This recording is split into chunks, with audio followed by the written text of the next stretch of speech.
The disappearance of Malaysian Airlines Flight MH370 about to be solved. One of the most terrible aviation tragedies is the disappearance of Malaysian Flight 370. For years, the exact location of the aircraft has eluded searchers who have invested lots of time and energy into finding it. However, a surprising discovery by researchers has finally revealed the location of the infamous Flight 370. In this video, we bring you all the details of the shocking discovery.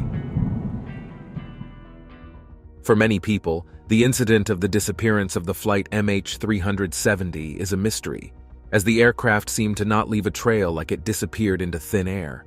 However, solving the mystery of its location requires clues from what transpired during the flight. What exactly happened to flight MH370?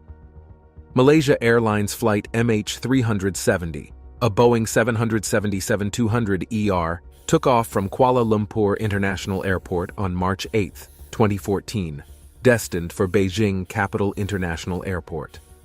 On board were 227 passengers and 12 crew members. The flight was expected to be routine, but it would soon become one of the most baffling mysteries in aviation history. The aircraft took off at 12:41 a.m. local time. For the first 38 minutes, everything seemed normal. The plane communicated with air traffic control and followed its planned route. At 1:19 a.m., as the plane was transitioning from Malaysian to Vietnamese airspace, the Kuala Lumpur Air Traffic Control Center radioed the crew with a handover message to Ho Chi Minh Air Traffic Control. The co-pilot responded with, "Good night, Malaysian 370. This would be the last time anyone on the ground would hear from MH370. Shortly after the last communication, at around 1:21 a.m., the plane's transponder, which communicates with ground-based radar, was turned off or failed. This meant that civilian radar could no longer track the aircraft. However, military radar continued to track MH370 as it deviated from its planned route.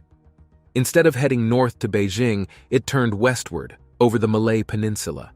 Even though the transponder was off, the aircraft's satellite communication system continued to send hourly pings to a satellite owned by Inmarsat. These pings didn't provide specific location data, but they indicated that the plane was still powered and flying. The last full handshake was at 8:11 a.m., suggesting the plane had been flying for nearly 7 hours after losing contact with air traffic control. The disappearance of MH370 prompted one of the most extensive search and rescue operations in history. Here's a timeline of the initial efforts. March 8, 2014. When MH370 failed to land in Beijing, it was declared missing. The initial search focused on the South China Sea, where the plane's signal was last detected by civilian radar. March 9, 2014. As the search continued, officials expanded the area to the Strait of Malacca, after military radar data suggested the plane might have turned back. March 12, 2014. The search area grew larger, extending to the Andaman Sea. Multiple countries, including China, the US, and India, joined the search efforts, contributing ships, aircraft, and satellite imagery. March 15, 2014. Malaysian Prime Minister Najib Razak announced that the plane's communication systems had been deliberately disabled, and that the aircraft might have flown for up to 7 hours after losing contact. Based on the satellite pings, 2 possible corridors were identified: a northern corridor stretching from northern Thailand to Kazakhstan, and a southern corridor from Indonesia to the southern Indian Ocean. March 16, 2014. The focus shifted to the southern corridor after further analysis of satellite data. Several countries, including Australia, began searching the southern Indian Ocean. Satellite images from Australia, China, and France showed potential debris, but none were confirmed to be from MH370. March 24, 2014. Prime Minister Razak announced that based on new satellite analysis, MH370's last position was in the middle of the Indian Ocean, west of Perth, Australia. He stated with deep regret that the flight ended in the southern Indian Ocean. March 25, April 2014. The search continued in the southern Indian Ocean, with ships and aircraft from multiple countries scouring the area. Several acoustic signals, possibly from the plane's black boxes, were detected, but they did not lead to any significant discoveries. Throughout April and the subsequent months, the search intensified, with underwater drones and specialized equipment deployed to scan the ocean floor. Despite these efforts, MH370 remained elusive. The disappearance of MH370 is a tragic event that has left families and loved ones in anguish and the aviation world in shock. The extensive search and rescue operations, international cooperation, and the use of advanced technology underscore the global commitment to solving this mystery. However, despite these efforts, the final resting place of MH370 and the reasons for its disappearance remain unknown. One of the most controversial and intriguing theories about the fate of Malaysia Airlines Flight MH370 is that it was a case of pilot suicide. According to this theory, the captain of the flight, Zaharia Ahmad Shah, deliberately flew the plane off course and into the southern Indian Ocean, taking his life and that of all 238 passengers and crew on board. The first piece of evidence is the flight path of MH370. After taking off from Kuala Lumpur at 0:41 local time on March 8, 2014, the plane was supposed to fly to Beijing, following a northeastern route over the South China Sea. However, at 1:19, the plane made its last verbal contact with air traffic control, saying, "Good night, Malaysian 370. A few minutes later, the plane's transponder and ACARS, or Aircraft Communications Addressing and Reporting System, were switched off or disabled, making the plane invisible to civilian radar. The plane then made a sharp left turn and flew back over the Malay Peninsula, crossing into the Strait of Malacca. It then turned right and flew south over the Indian Ocean for about 6 hours until it ran out of fuel and crashed. The second piece of evidence is the pilot's background and behavior. Zahari Ahmad Shah was a 53-year-old veteran pilot with more than 18,000 hours of flying experience. He was married with 3 children and had no known history of mental illness or criminal activity. However, some investigators and experts have suggested that he might have had personal or professional problems that could have driven him to suicide. For example, some reports claimed that he was having marital issues or an affair, that he was a political activist who opposed the Malaysian government, that he was depressed or lonely, or that he was obsessed with aviation and wanted to end his career in a spectacular way. The third piece of evidence is the pilot's home flight simulator. After the disappearance of MH370, investigators searched Zahari's home and seized his personal computer and flight simulator. They found that he had used the simulator to practice flying routes, similar to the one taken by MH370, including flying over the Indian Ocean and landing on remote islands. They also found that he had deleted some data from his simulator a few weeks before the flight. Some analysts have interpreted this as a sign that he was planning to hijack the plane and fly it to an unknown destination or crash it into the ocean. The fourth piece of evidence is the lack of communication or distress signals from the plane. According to this theory, Zahari deliberately avoided any contact with air traffic control or anyone else after switching off the communication systems. He also prevented anyone else on board from sending any messages or alerts by locking the cockpit door, disabling the emergency transponder, or depressurizing the cabin to incapacitate or kill the passengers and crew. He then flew the plane on a predetermined course until it crashed. The fifth piece of evidence is the absence of any other plausible explanation. Despite years of investigation and search efforts, no definitive cause or motive for the disappearance of MH370 has been established. No terrorist group has claimed responsibility. No mechanical failure or weather condition has been identified. No evidence of a fire or explosion has been detected. No signs of a struggle or interference have been found. No other person on board has been implicated. The only person who had the means, opportunity, and possibly motive to divert and crash the plane was Zahari Ahmad Shah. Another theory is that the flight was hijacked. This theory posits that the aircraft was deliberately taken off course by an individual or group, either for political, personal, or financial reasons. One of the most compelling pieces of evidence that supports the hijacking theory is the aircraft's erratic flight path. After its last communication with air traffic control, MH370 made a series of unexpected turns, deviating significantly from its planned route to Beijing. These maneuvers suggest that someone with knowledge of the aircraft's systems was in control. In addition, the aircraft's two main communication systems, the Aircraft Communications Addressing and Reporting System and the transponder, were turned off or disabled within minutes of each other. This deliberate action indicates an attempt to make the plane invisible to both civilian radar and ground-based communication systems. Apart from these, satellite data suggests that MH370 continued to fly for several hours after it lost contact with air traffic control. This extended flight time, combined with the deliberate course changes, indicates that the plane was under controlled flight rather than spiraling out of control due to a technical malfunction. And you might also wonder why, despite the unexpected course changes and the disabling of communication systems, no distress calls were made from the aircraft. This lack of communication suggests that the pilots might have been incapacitated or were prevented from sending out a distress signal, consistent with a hijacking scenario. However, for the hijacking theory to hold, there must be a motive for the hijack. What could have led some group of people to hijack MH570? Some theorize that the hijacking could have been a politically motivated act. The plane's disappearance could have been intended as a statement against the Malaysian government or another political entity. But the truth is that no group has come forward to claim responsibility, which is unusual for politically motivated hijackings. Another possibility is that the hijackers intended to ransom the passengers or the aircraft. However, no ransom demands have been publicly disclosed.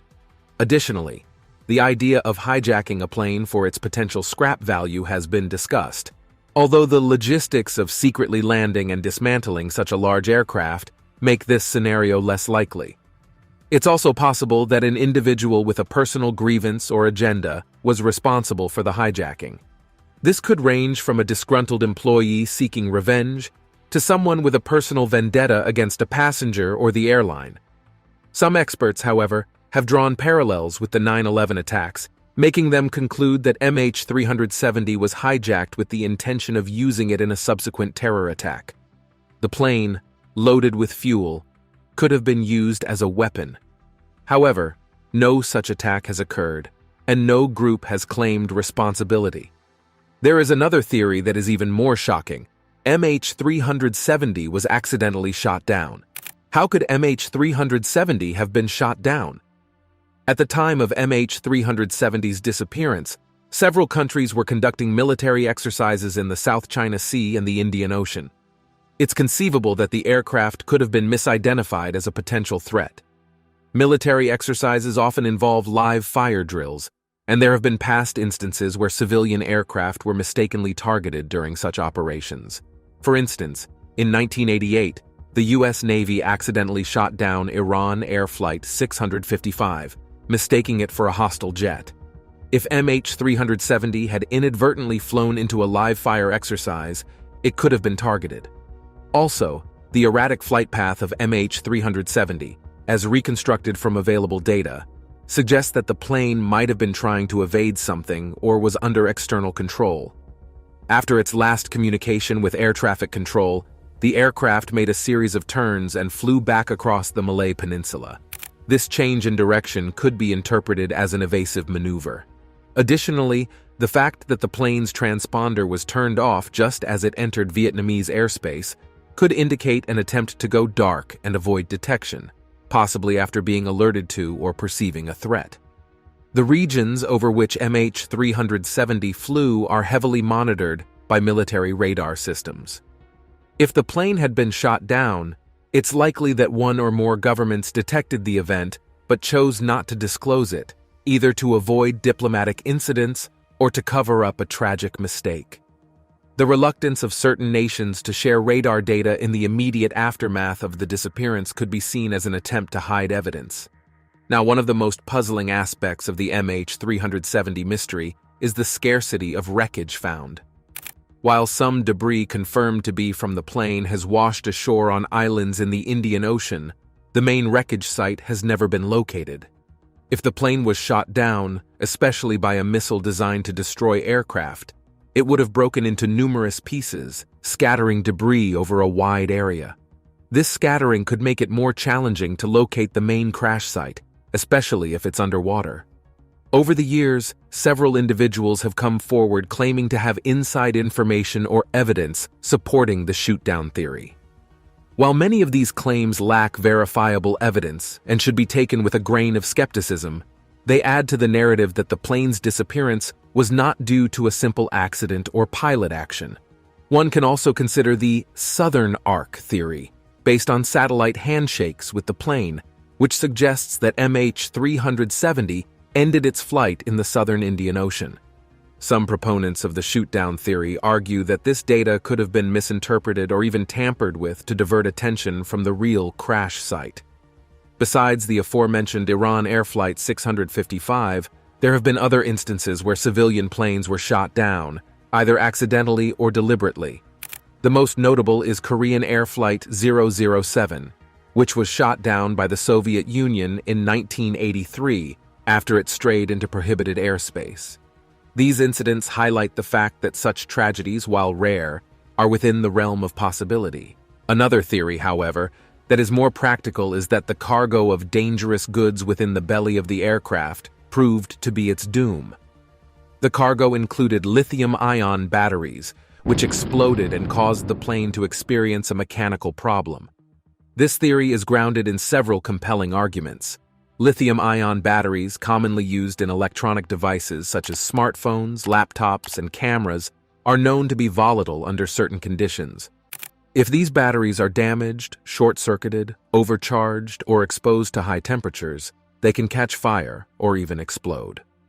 The Federal Aviation Administration, FAA, has documented numerous incidents where lithium-ion batteries have caused fires on planes.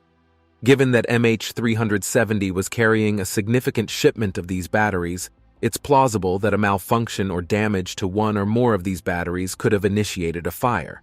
Then you need to consider the sudden and unexplained change in course. Some proponents of the lithium-ion battery theory suggest that a fire in the cargo hold could have led to rapid decompression or other critical system failures. In response, the pilots might have changed course to attempt an emergency landing at the nearest suitable airport. If the fire then incapacitated the crew or further damaged the aircraft's systems, it could explain why the plane continued flying off course until it eventually ran out of fuel and crashed.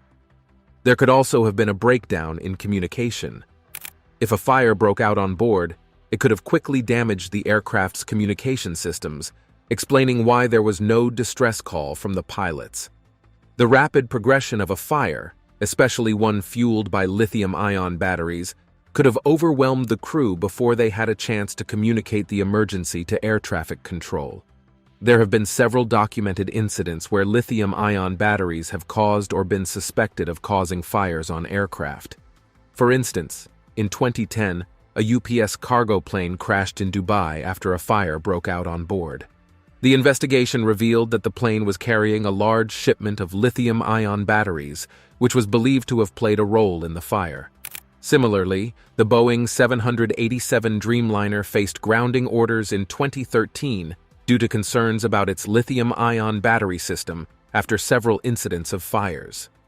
These precedents underscore the potential risks associated with transporting large quantities of lithium-ion batteries by air.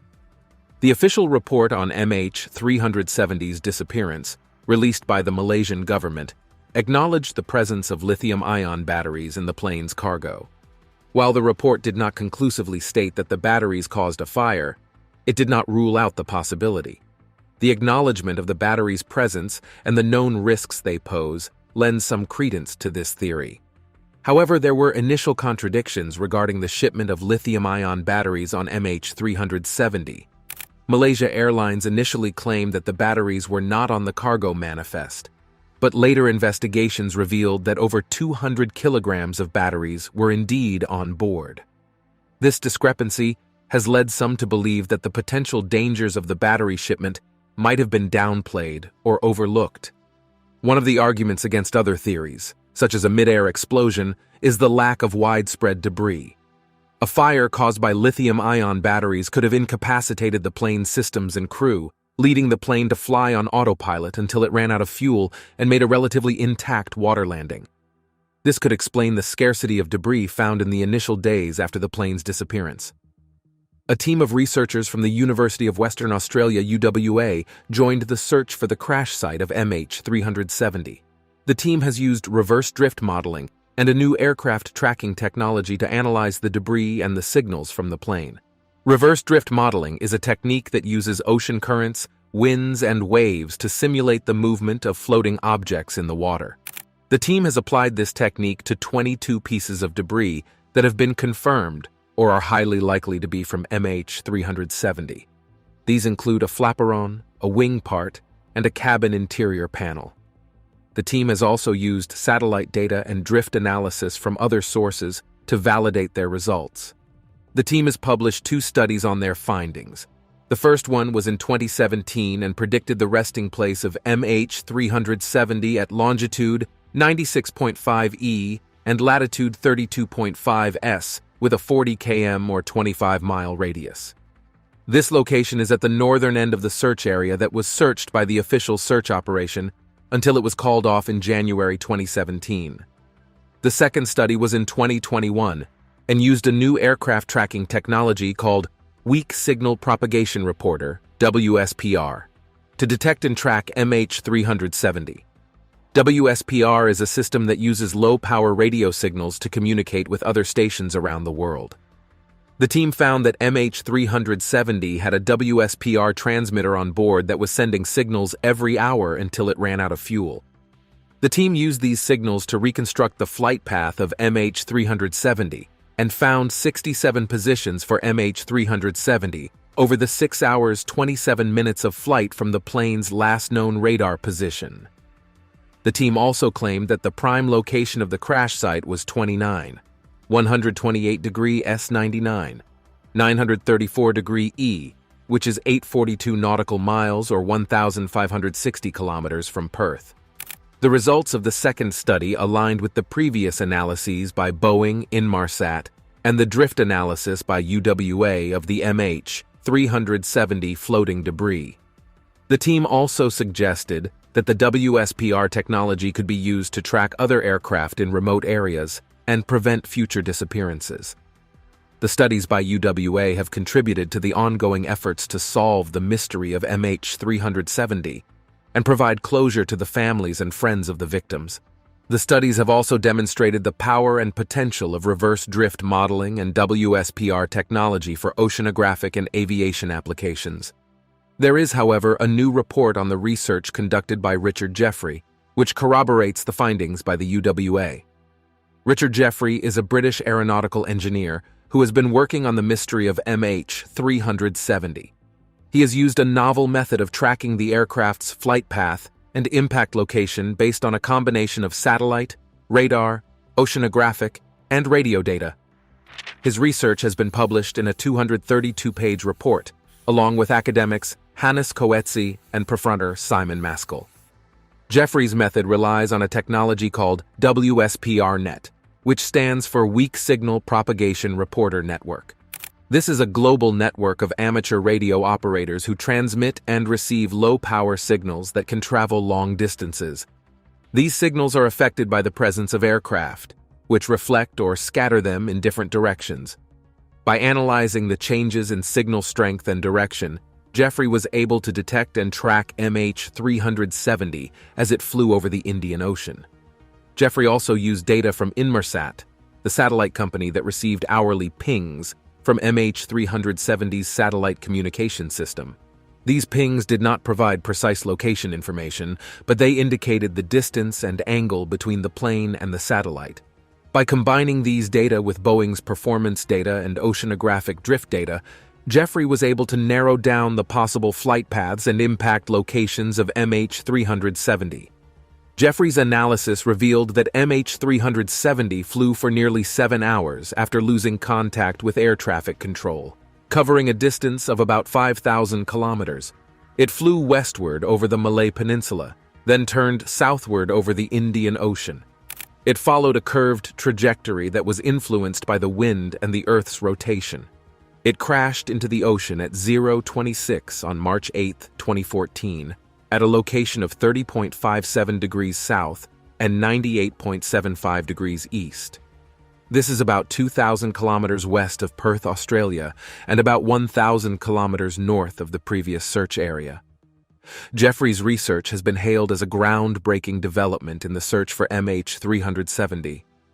It has been supported by other experts, such as Professor Charitha Patyarachi, the head of oceanography at the University of Western Australia, who said that Jeffrey's location is consistent with his own analysis of floating debris drift.